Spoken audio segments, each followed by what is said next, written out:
has raised the highest number of magazine covers. She has been featured by famous international publications, including Newsweek, Time, and the New York Times. She has been called the Incorruptible Lady, the Platinum Lady, the Tiger Lady, the Dragon Lady, the Iron Lady of Asia, the Queen of Popularity Polls, and the undisputed campus heroine. But on her million of fans, she is the best known for the unique brand of charismatic leadership the media likes to call Miriam Magic.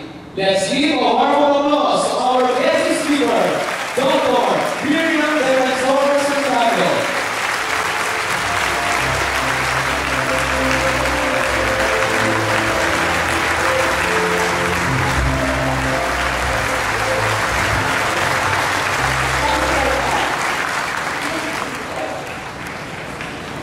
Thank you very much for your kindness and your hospitality. Invite me to join you in this most important landmark of your life, the day you graduated from college. I've been sick of chronic fatigue syndrome for one whole year and not yet cured. So I stopped wanting from here. But I told my staff, are you out of your mind? You don't want me to go to Gordon College? There's only one college in the environs of Metro Manila that scored 100% in the latest customs professional recognition system.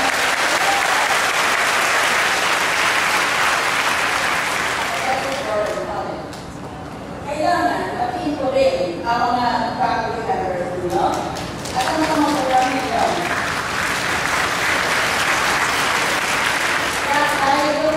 Hindi para sa mga mayayaman. Kaya napakahirap namin kasi pinakabawa na ng tuition fee. Kasi magkakaroon sinalo, maraming pa kami magkakaroon.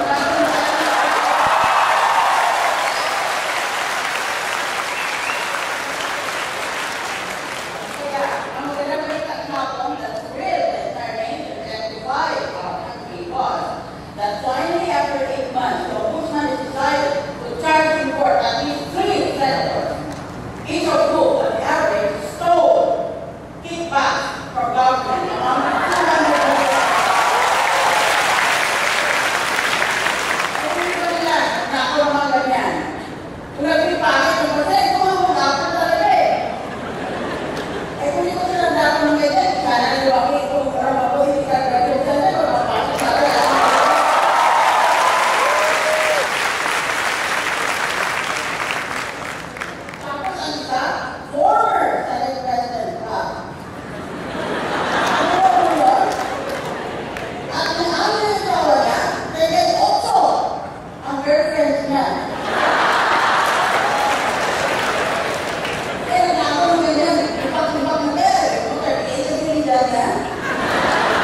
ang yayaman ng mga kasamahan ko sa Senado. Mas mayaman sila, mas magnanakaw ka lang. Ang gusto na yung isang nanahihig lang dahil ang mga ginagawa nila. Pero ito, at kung sino lang, gawa agad ang propaganda dahil meron sila pera magtupa ng mga post na public relations firm bulong na nagkakalat ng masinungaling dahil sa mga sasabihin nila, kalaban nila, tama na ako. Pinag-black propaganda nila ako. Ibali na sa nakapagpapit sa buhay. Sabi ni pamilya, meron na akong magandang rin.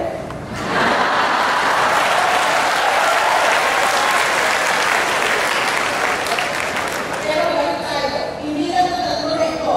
Meron tayo akong masador na mismo na mga whistleblowers. Yung mga nagsabi, kung ang gustuhan talaga, doon sa mga NGO na pinag-invento para makuha ang pera ng gobyerno. Dati, yung panahon ng mga magulang ninyo, ang kickback ay 10% lang may tawag sa mga Pinas, 10% third. Pagkatapos sa akyat na, 10, 20, 30, 40, 50% na ngayon. Pero ngayon, may 100 milyon ka para sa public works, para sa public services. Pero karami lang ang naiiwan dahil alam natin lumuha na kaagad ng senador. Pagkatapos, wala lang maliban dyan. Maliban na 50% ang kinuha ka, plus 5% na kanyang people sa 55%, walang proyekto talaga. Pinipeke ka nila lahat ng papeles sa dokumento o bulong sa proyekto daw. Ganun talaga ang rock problem. That is why I come to Vernon College. I come to challenge you. Seize this opportunity. Seize this moment. Start corruption now.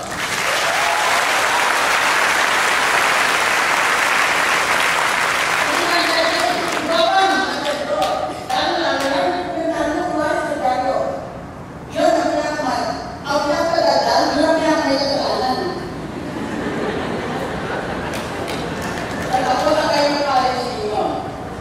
Mahanga-hanga ang gawa ninyo ng kapital ninyo.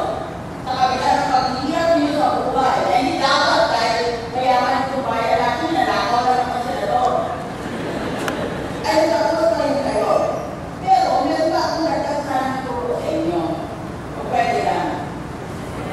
Ang sabi ng gobyerno, don't lie, don't cheat, don't steal, don't sell drugs, don't kill. Alam niyo kung bakit? Ayaw ng gobyerno ng korupsyon.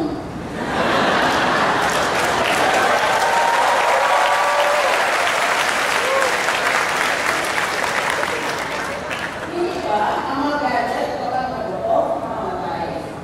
Dapat ganyan din ang mga politiko magloko. Mamamatay sila.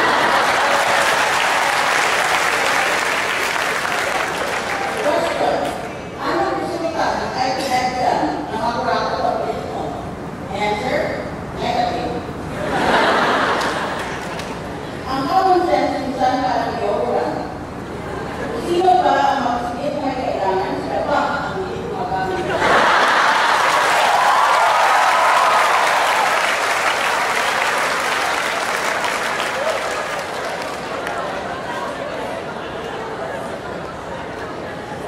Ito ang advice ko sa inyo. Face your fears. Pero kung nakita mo ang away mo, sabi mo sa kanya, fear your face.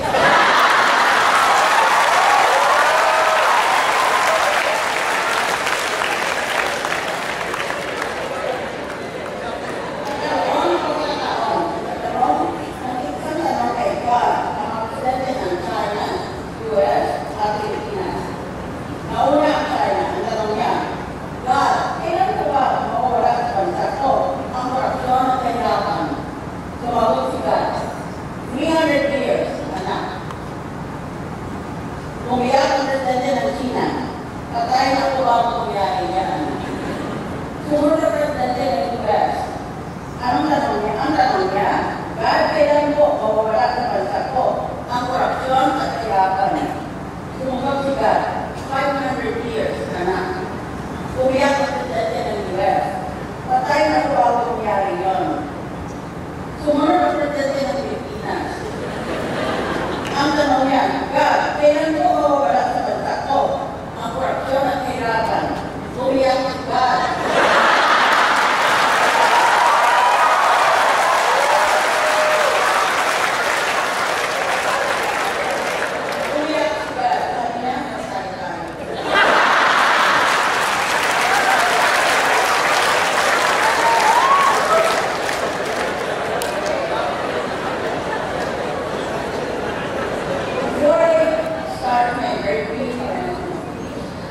allow me to perform my duties as Chair of the Senate Committee on Constitutional Amendments on the request of Metro Manila Media who are here in you this afternoon. We are so prestigious to be able to make Metro Manila come here. So this TV channel are here.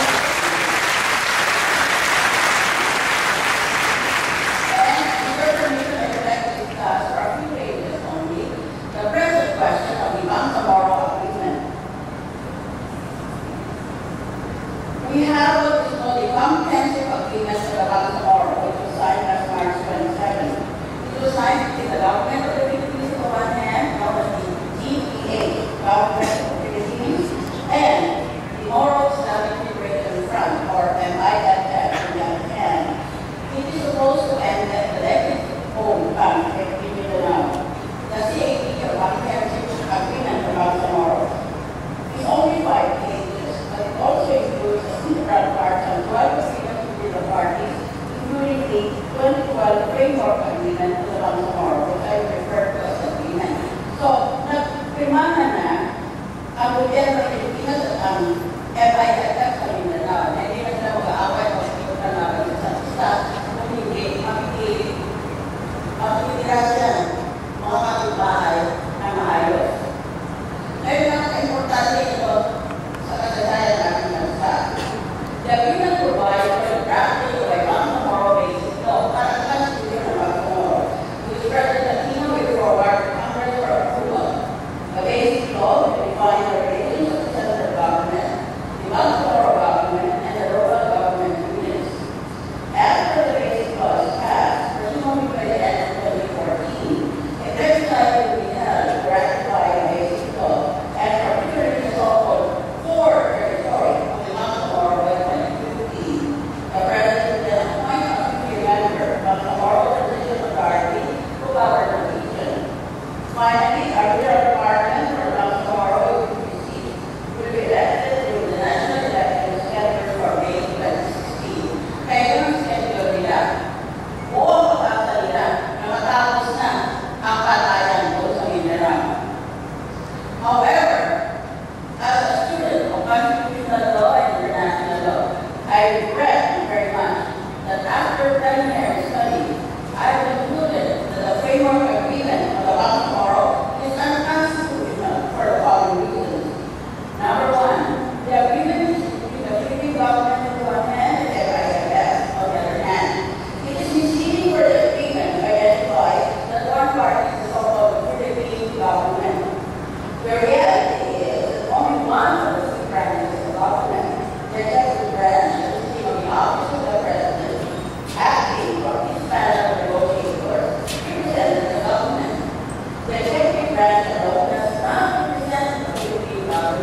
mayor natin dito, Pangulo siya, local government unit. Lahat ng mga local government units under the presidente. Pero dito sa sasabihin ng Mindanao, ang mga local government units ng Mindanao, hindi under sa presidente, kung hindi under siya sa Bangsamoro authority nila.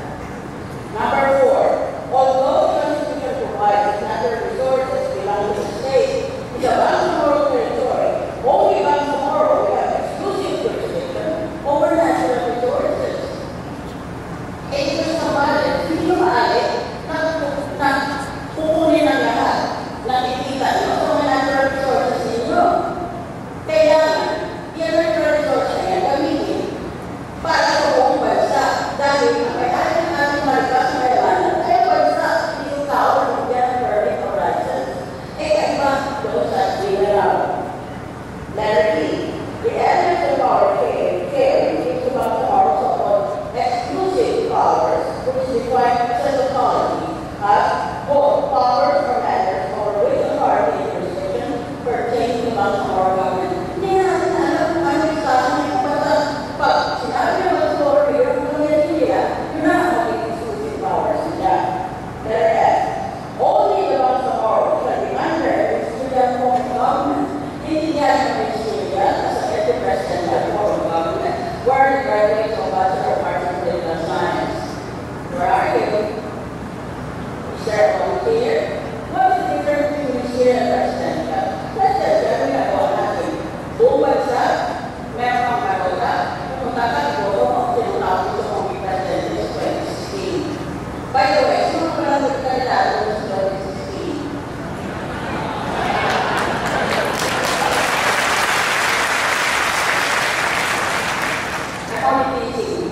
Ayaw niya magdaan ng future na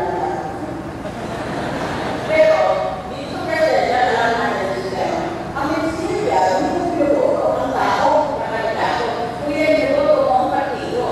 At ang sino partido na pinuboto, siya ay nagkukuha ng mga leadership positions sa ministerial or parliamentary form of government. Kaya meron tayo sa government na presidential system. Meron pa tayo sa Bangsamoro sa Canada na ministerial system. Nakakita. Yung representative ng ministerial. Letter D. The agreement in Part 7, Paragraph 4, Subparagraph D, enumerates the functions of the Transition Commission, which at present is supported in practice in Bangsamoro Basic Law. One of the transition functions of the Transition Commission is as follows: to work on proposals to amend the Philippine Constitution for the purpose of amending and enriching the Constitution, the agreements of the parties whenever necessary, without derogating from any prior peace agreement. Aba, ang Constitution pala natin na ayaw natin galawin dahil sa pagkaman natin, dahil kala sa dokumento yan, ayaw natin kung nagsumali kung kailangan. Pwede na ba rin palitan? Batas natin magpaloro. Anong klase system na ito? Pilitan tayo sa local government unit na magpapilitan tayo ng Constitution, susunod rin tayo lahat. How can that be? I've never heard of a procedure like this, where an agreement with a group that owns only about 10% of the territory of the Philippines cannot be changed. That nonetheless the Constitution has been changed. Sabi niya, to work on proposals to amend the Philippine Constitution. Say that again. Di ba mag-i-air pakita na lang yan? Sabi nila, Mommy, say again? Ano na say? Say again? What? The agreement involves the consent of the executive branch to amend the Philippine Constitution in order to update the agreement. This is past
lang, isang dito ginawa nila para sa inyo.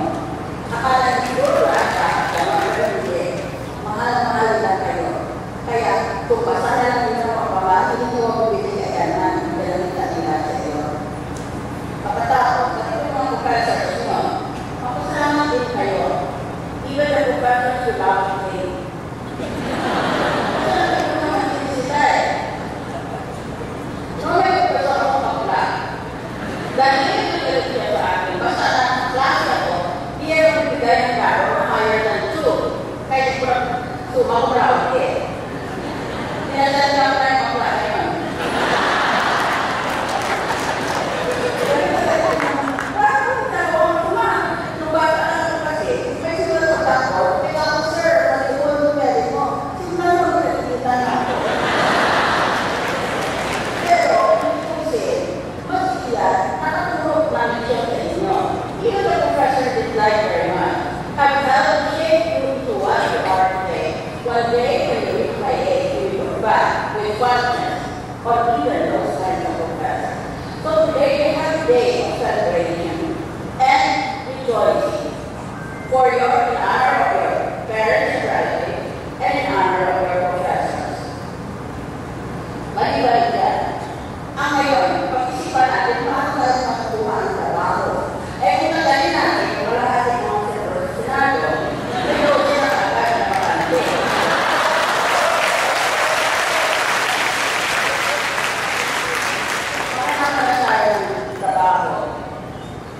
Your sir will put the Sunday classified ads in your newspaper, which lists available jobs for certain titles such as jobs or employment. Bawat linggo yan, lalo na sa isang payagan that is very known for classified ads. Your sir should also include a visit to the website of the Department of Labor and Employment and such labels as jobmarket.com. Mag-internet ka and then natin yun. And there are some job fairs scheduled around Waco City.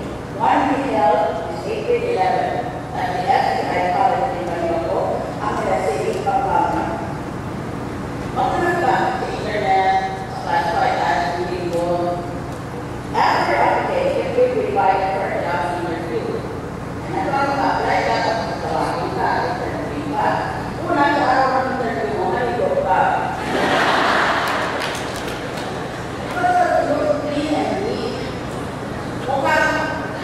Happy ka at gusto mo na mag-usa ka ng trabaho. Mag-judge kasi ako, yun ang payo ko sa mga lugar ko. Sabi mo, hindi ko mo, ano ko na siya. Putulan niya yung buhok niya, tagalin niya yung buhok niya. Para piwaraan siya. Ganun din kayo. Always do your best. Hindi ka dapat ang desperado para hindi ayos. Equal life, clean and neat. Number 1, read about the company.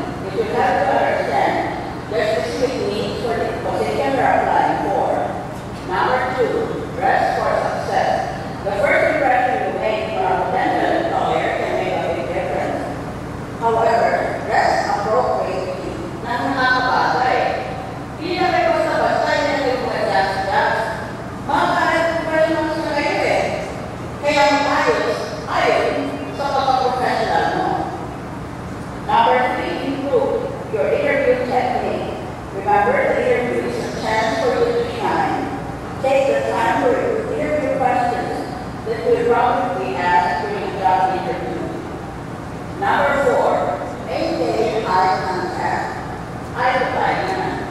Huwag ko sabihin sa ibang lugar o nalayo po kasi parang bayain na hindi ka siguro katulong sa trabaho na yan.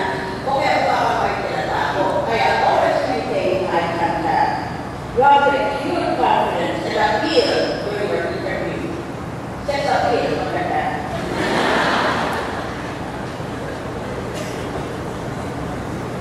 At first,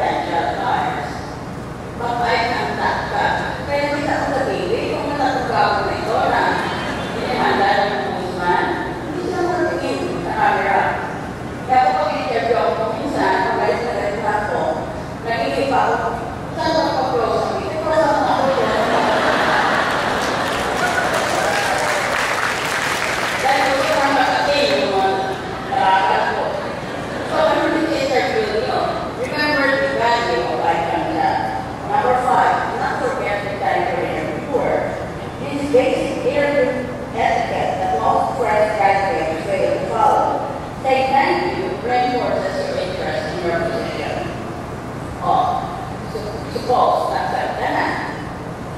Paano kayo magiging matagumpay doon sa trabaho mo? Becoming successful. Once you have secured the job, do not be complacent. Di ba akala mo na ganda na? Hindi na kailangan pa. Tapos lang, magtrabaho ng maigi. You may be accepted at an entry-level position, but it does not mean that you should not strive for excellence.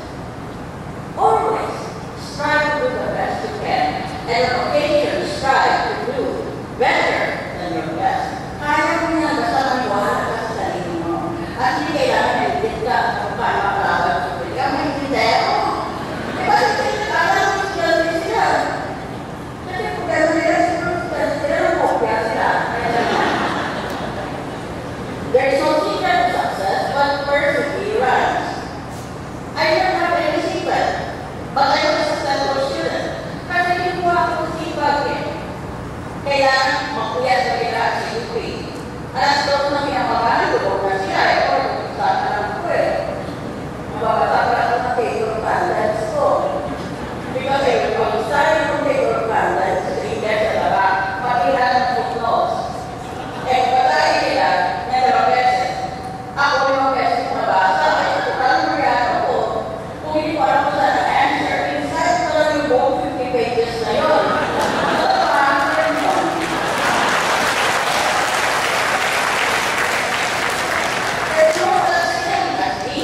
Or brilliant, it's all a result of hard work. To succeed in the workplace, you have to go to work early, exhibit vigor in your tasks, and accomplish your duties on time and with precision. Most of all, you should not waste time in the workplace making idle talk. Yung kalala sa pinagtatapuan mo, huwag yun. Kasi pinabatayan ng supervisor mo eh. It has been said very well that, quote, great minds discuss ideas, average minds discuss events, while small minds discuss people, unquote. Let me share with you some tips on how to become successful. 1. Prioritize and organize. In order to succeed in life, you need to have laser-like focus in achieving your goal. Pwede ba naman muna lahat? Kung may asawa ka na, tatawag mo gabi na, huwag mo na muna pansinin. Mamaya na yan, gabo. 2. Be an effective communicator and negotiator. Successful people are able to relate their wants and goals to other people easily. They can make people listen and follow. 3. Be innovative. To be successful, you will need to seek out learning environments that build technology and media fluency. 4. Be resilient. Successful people know how to adapt to the changing needs of society. 5. Stay grounded. Stay grounded without to focus on bigger goals. Huwag ka magpayabang. Lalo mo pag-isa ka na. Kung pwede, dito tatagapin mo ang sumagot. Do not be disheartened if you're not succeeding in life. It's a mistake to think about kung galing ka, kailangan career trajectory ko pataas na pataas. Hindi naman eh, kung minsan isog ka. Kung mo yan ng konti tapos bangon na naman. The difference between a successful person and others is not a lack of strength, not a lack of knowledge, but rather a lack of will. Kulang ka lang kasi sa willpower. Becoming successful takes time. Pasensya ka muna. There are few people like certain actors, performers, athletes, and writers who have become popular and successful at a very young age. Not compare yourself with them. Also, do not equate success with fame and money. Yun ang problema natin. Kasi akala natin, basta marami kang pera at malaki ang pagyalingan mo, naging matagumpay ka. Not necessarily. Hindi naman maligaya itong natawag ito eh. It is said that in exclusive contributions in Metro Manila, there are several criminals, or the majority of them living there are criminals. Kaya, huwag ka nagmamadali, nayayaman ka agad. Pag una mo na nabili ang bahay mo, ang sasakyan mo, malakang pa, marawang sasakyan mo, at lahat ng buo mo. And after you have married your first spouse, huwag mo na nagdagan ka.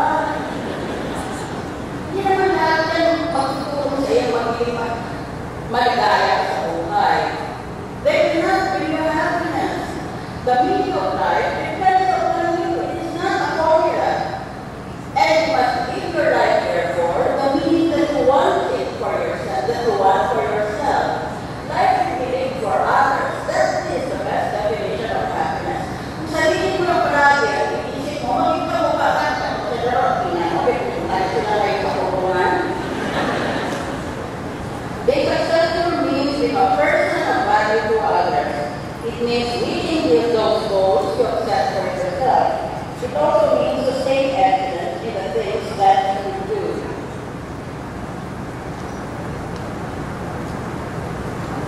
We live a challenge. The Philippine economy has grown by about 5% a year on average over the last decade, which is significantly higher than in the previous 2 decades. However, the number of people living below the poverty line has actually increased. Kaya, ang propaganda, lalo tayo naging lang. I just read that in a recent news magazine. It said that poverty of the Philippines is striking. Eh, ikaw na naman sa bansa, ang daming mga politiko para matuto, ganyan na sila na, o yan, ito magiging hirap na naman yung bansa ngayon. However, the number of people living below the poverty line is actually increasing.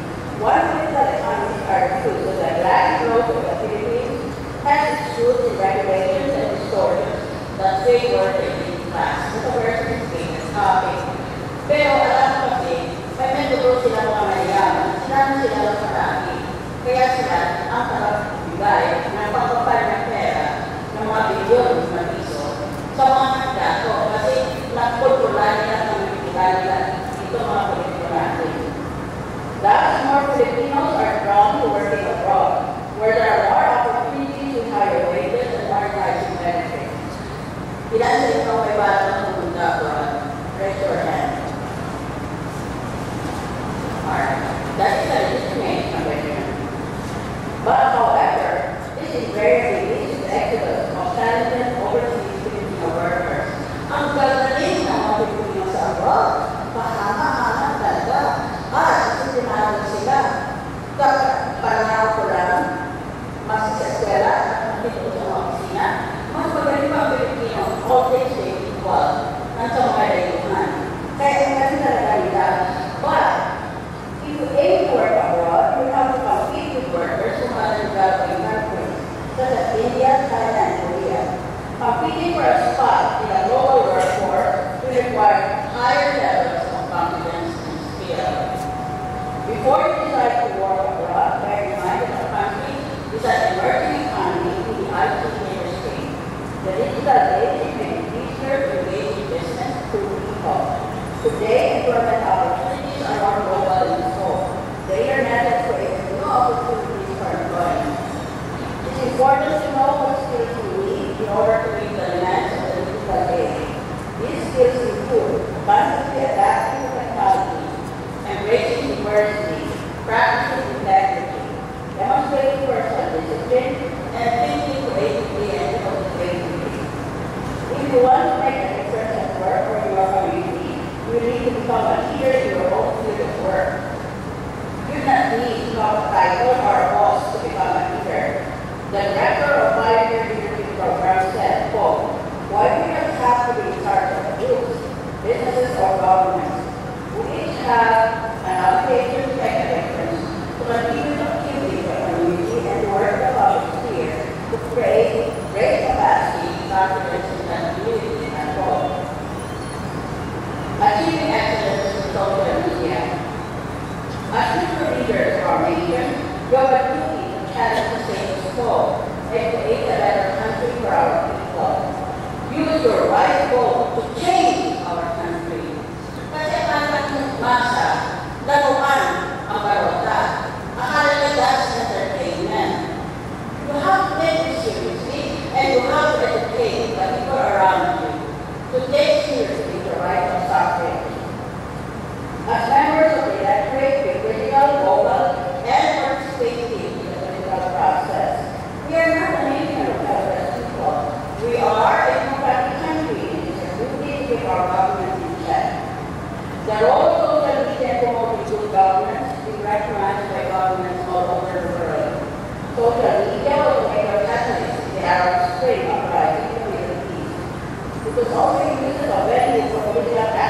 the media and have toppled the dictatorial government. Social media has helped speed up release aid for Japan during the Scotland earthquake in 2011. Social media was also indispensable when the Philippines was devastated by Super Typhoon Yolanda last year. You are not powerless. Use your Facebook, Twitter, Tumblr, and YouTube accounts to voice your anger and frustration against the politicians who are driven by greed and who are the very source of corruption in government. Ang mga politiko, talaga sa government diktator ng talbaki, may nagtutulbaki laban sa corruption na sila mismo. Ang pinagaling ng corruption na yan. Walang hiya.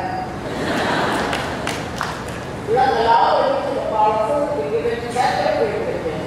We have every right to be furious at all these corrupt allegations because after all, it is our money that is being used to sustain the expensive lifestyle. As educated professionals, we have a duty to clean up the culture of corruption. I encourage you to work in government. Pumasok kayo sa gobyerno, kasi sa politika. Dahil kung hindi tayo papasok, eh sino lang may iwan doon? Di lahat ng mga kriminal. Thus, I encourage you to work in government. Change the system from inside to strands. As a great man once said, and I hope you remember these words when you leave this convention city hall. As a great man once said, Lord, reform the world and begin with me. In conclusion, let me recite to you this poem that I hope we have used in life. It is entitled, Take My Life and Let It Be. Take my life and let it be, consecrated, Lord, to Thee. Take my hands and let them move, as the impulse of Thy love, as the impulse of Thy love. Take my feet and let them lead, swift and beautiful for Thee. Take my voice and let me sing, always only for my King. Always, only for my King. Take my will and make it thine. It shall no longer be mine. Take my heart, it is thine own. It shall be thy royal throne. It shall be thy royal throne. Thank you very much.